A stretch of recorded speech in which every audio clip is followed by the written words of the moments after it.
बात करेंगे enlarge prostate के बारे में। बहुत ही ज़्यादा कॉमन मिलने वाली समस्या है पुरुषों में, स्पेशली ओल्ड एज के लोगों में ये बहुत ज़्यादा देखने को मिलती है। तो आज मैं बताऊंगी दोस्तों क्या होता है बीपीएच यानी कि बेनाइन प्रोस्टेट हाइपरट्रॉफी, कैसे लक्षण होते हैं, कौन लोग इसके रिस्क फैक्टर पे होते हैं, क्या डिफरेंशियल डायग्नोसिस आप बना सकते हैं, मीन्स आपको कैसे पता चले कि ये आपको प्रोस्टेट इनलार्जमेंट है या कोई और दिक्कत है। ये वीडियो आपके लिए बहुत ज़्यादा इन्फॉर्मेटिव है दोस्तों, इसको पूरा देखना बिल्कुल मत भूलें और मेरे साथ बने रहिए दोस्तों। तो चलिए शुरू करते हैं। दोस्तों वीडियो शुरू करने से पहले अगर आप मेरे चैनल पे नए हैं, पहली बार मेरा वीडियो देख रहे हैं, तो मेरे चैनल को सब्सक्राइब करना बिल्कुल मत भूलें। साथ ही जो बेल आइकन दिया है उसे आप प्रेस कर दें, आगे जितने भी वीडियोस आएंगे उसकी नोटिफिकेशन आपको मिलती रहेगी दोस्तों। चलिए अब शुरू करते हैं प्रोस्टेट के बारे में बात करना। प्रोस्टेट इनलार्जमेंट, जिसको दोस्तों प्रोस्टोमेगैली भी बोलते हैं मेडिकल टर्मिनोलॉजी में, या बीपीएच बोलते हैं, benign prostate hypertrophy. Benign word इसलिए लगा है क्योंकि ये मैलिग्नेंट नहीं है, ये कैंसरस नहीं है। अगर यही कैंसरस होता तो उसको मैलिग्नेंट वर्ड बोला जाता, तब उसे प्रोस्टेट कैंसर बोलते। इसीलिए इनलार्जमेंट के साथ साथ इसमें नॉन कैंसरस सेल्स की ग्रोथ है, इसलिए इस वर्ड को बेनाइन प्रोस्टेट हाइपरट्रॉफी बोलते हैं। ये स्पेशली पुरुषों के, मतलब स्पेशली ओल्ड एज के जो लोग हैं उनमें ये बहुत ज़्यादा देखने को मिलता है। जैसी जैसी सिवियरिटी बढ़ती जाती है प्रॉब्लम और ज़्यादा बढ़ती जाती है। बट बहुत ज़्यादा दोस्तों कभी कभी ऐसा होता है कि कुछ लोगों में बहुत ज़्यादा प्रोस्टेट इनलार्जमेंट होता है, लेकिन सिम्टम्स बहुत नॉमिनल, बहुत ही मिनिमल सिम्टम्स डेवलप होते हैं। और कुछ लोगों में बहुत माइल्ड इनलार्जमेंट पे भी बहुत ज़्यादा सीवियर सिम्टम्स डेवलप होने लगते हैं। सो ऐसा नहीं बोल सकते कि प्रोस्टेट का इनलार्जमेंट बहुत कम है तो सिम्टम भी कम आएंगे, ऐसा नहीं है। बहुत सारे लोगों में बहुत सारे वेरिएशंस देखने को मिलते हैं। एक बार दोस्तों जब प्रोस्टेट इनलार्ज हो जाता है तो पुरुषों में बहुत सारी परेशानी देखने को मिलती है, जैसे urine frequency, like obstructed urine, urine infection, बहुत सारी चीज़ें। तो अब मैं आपको सबसे पहले बताऊंगी कि कौन कौन से लोग इसमें रिस्क फैक्टर पे होते हैं। तो सबसे पहले एक जो मैंने बताया एजिंग फैक्टर, एजिंग स्पेशली जो 60 से ऊपर के लोग हैं उनमें ज़्यादा मिलता है, लेकिन बहुत सारे केसेस में ऐसा है कि 40 के बाद भी प्रोस्टेट इनलार्जमेंट देखने को मिलता है आज के डेज में। सेकेंड, जिन लोग की जो लाइफस्टाइल है बहुत ज़्यादा डिफरेंट, बहुत ज़्यादा बैठने का काम करते हैं, ओबेस्ड हैं, मोटे हैं, उन लोगों में भी ये चांसेस बढ़ जाते हैं प्रोस्टेट इनलार्जमेंट के। नेक्स्ट, अगर आपकी फैमिली हिस्ट्री में है कि आपके फादर को या आपके ग्रैंडफादर को किसी को भी प्रोस्टेट इनलार्जमेंट रहा है तो आप भी प्रोन हो जाते हैं इस इश्यूज़ के लिए।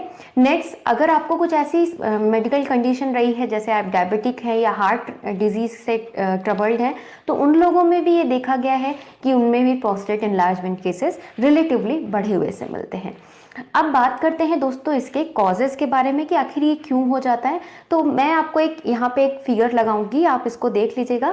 जो प्रोस्टेट होता है दोस्तों, जो हमारा ब्लैडर होता है, मीन्स जिसमें हमारा यूरिन आके कलेक्ट होता है, उसके नीचे ऐसे पाया जाता है। और नीचे जो यूरिन से निकलने वाली एक थैली है, एक नली है सॉरी, वो जाके आपके यूरेथ्रा से ओपन होती है और उसी के दोनों ही, और जो प्रोस्टेट है उनके सेंटर से होता हुआ वो नली निकल के जाती है और यूरेथ्रा में ओपन होती है, जहाँ से हमारा यूरिन पास होता है।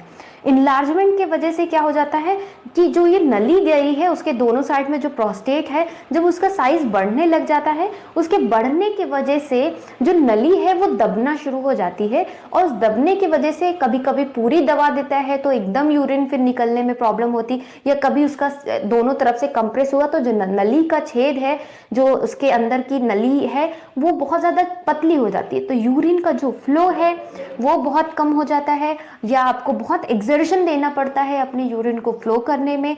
ड्रॉप बाय ड्रॉप यूरिन आती है। ये सारे सिम्टम्स आपको डेवलप होने लगते हैं।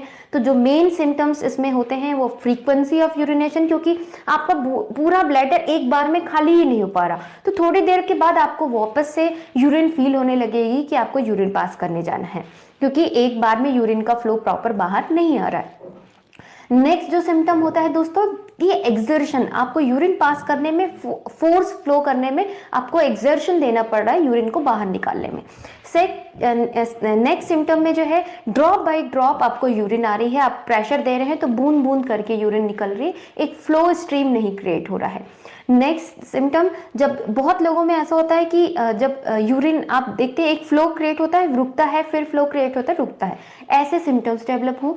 साथ ही साथ उन लोगों में बहुत ज़्यादा टेंडेंसी, क्योंकि आपका यूरिन ठहर रहा है आपके ब्लैडर में, तो यूरिनरी ट्रैक्ट इन्फेक्शन होने के चांसेस बहुत ज़्यादा बढ़ जाते हैं इन लोगों में। तो फ्रीक्वेंट यूरिन आपको फ्रीक्वेंट यूरिनरी ट्रैक्ट इन्फेक्शन होता रहेगा, आपको नाइट में यूरिन बहुत ज़्यादा फील होगी। और साथ ही साथ दोस्तों, आपको कभी कभी अगर सीवियर यूरिनरी इन्फेक्शन हो गया है तो आपको ब्लड भी आ सकता है, और ज़्यादा रेस कर गया तो वो आपके किडनी तक पे भी इफेक्ट डाल सकता है। तो सिर्फ प्रोस्टेट इनलार्जमेंट से आपको इतनी सीवियरिटी देखने को मिल सकती है।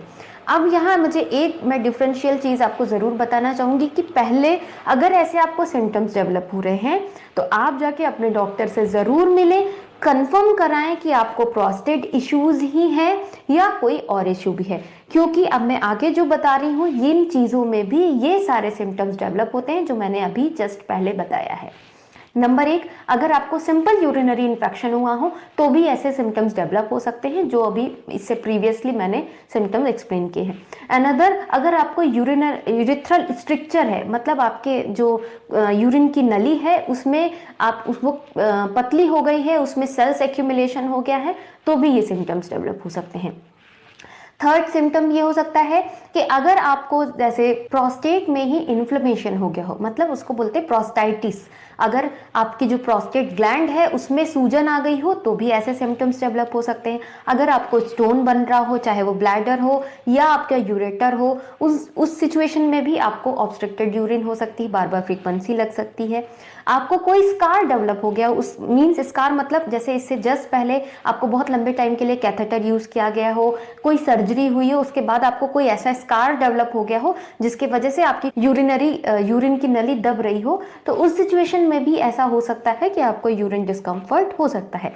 या आपको बार बार जो आपकी नर्व्स हैं, जो आपको ब्लैडर को कंट्रोल करने वाली नसें हैं, उन नसों में अगर कोई परेशानी हो तो भी आपको ये फ्रीक्वेंसी और ये सारे इश्यूज डेवलप हो सकते हैं एट द लास्ट। या फिर आपको प्रोस्टेट कैंसर हो तो उस सिचुएशन में भी आपको ये सिम्टम्स डेवलप हो सकते हैं। तो इतने सारे कॉजेज और भी हो सकते हैं आपके इस तरह के सिम्टम के। तो इसीलिए इसको कंफर्म करने के लिए आप एक बार अपने डॉक्टर से जाके ज़रूर मिलें, उनसे चेक करवाएं, वो अल्ट्रासाउंड करेंगे, वो फिजिकल एग्जामिनेशन करेंगे, उसके बाद वो डिफ्रेंशिएट करके आपको बता सकते हैं कि ये आपके यूरिन डिस्टर्बेंसेस का कारण एग्जैक्टली क्या है। एक बार आपको डायग्नोसिस बन जाती है कि हाँ आपको यूरिन इस वजह से प्रॉब्लम कर रहा है, अब उससे रिलेटेड मेडिसिन लें तो आपकी परेशानी ठीक होगी। आपकी दिक्कत अगर कोई और है, सपोज आपको यूरिनरी ट्रैक्ट इन्फेक्शन है और आप सिर्फ बैठ के प्रोस्टेट की मेडिसिन खा रहे हैं, तो आपका वो प्रॉब्लम ठीक नहीं होगा दोस्तों। तो इस चीज़ को ज़रूर डिफ्रेंशिएट करें, देन मेडिसिन लें। तो दोस्तों बस आज के लिए ही इतना ही। अगर आपको वीडियो पसंद आया है तो लाइक करना बिल्कुल मत भूलें, शेयर करें अपने साथ फ्रेंड्स फैमिली मेम्बर्स के साथ, और अगर अभी तक आपने मेरे चैनल को सब्सक्राइब नहीं किया है तो चैनल ज़रूर सब्सक्राइब कर लें। मिलती हूँ नेक्स्ट वीडियो में दोस्तों। Thank you so much.